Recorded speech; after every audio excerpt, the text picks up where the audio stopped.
A bill to pass and to become law has to be voted on by both the House and the Senate in exactly the same form.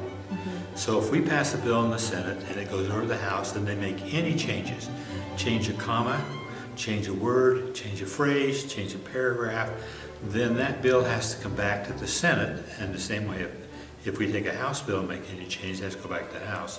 And then we have to concur in that amendment. If we concur in the amendment, then you'll notice we vote again on the bill. So that way the same bill passes the House and the Senate. If we don't agree with the amendments the House has put in, then we ask them to recede from their amendments. That seldom works, but that's a procedure we do first of all.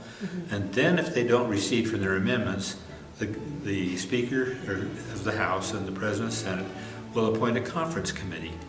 That's made up of 3 people. Usually it's 1 Democrat and 2 Republicans. The sponsor of the bill is one of the 3, and usually the sponsor can pick the other 2 people. So if I know there's going to be a conference committee, I'll call the president and say, President Adams, I want so-and-so and so-and-so on my conference committee. I then, with my conference committee, with my 2 members, meet with a conference committee from the House, and that's again 3 members, 1 Democrat and 2 Republicans. It doesn't have to be that way, but the bodies are about that way in population. And so then we meet and we discuss and come up with any kind of an option or the way to resolve this issue. If we can, then we have staff with us. Then I may make a motion to settle this way. I have to get at least 4 votes. So 1 from the Senate, 1 from the House has to vote with the other group to get any kind of a compromise.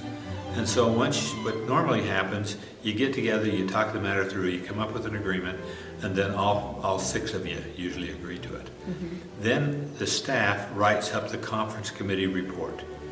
Then I take the conference committee report to the Senate, the House chair takes theirs to the House, and I would stand up on the floor when the President acts about a conference committee.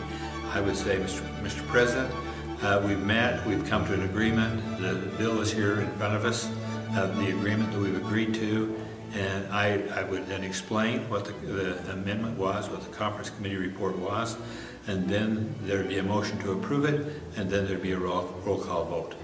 Same thing over in the House, they have to vote, because both bodies have to vote on exactly the same piece of legislation. Now sometimes you can't come to an agreement.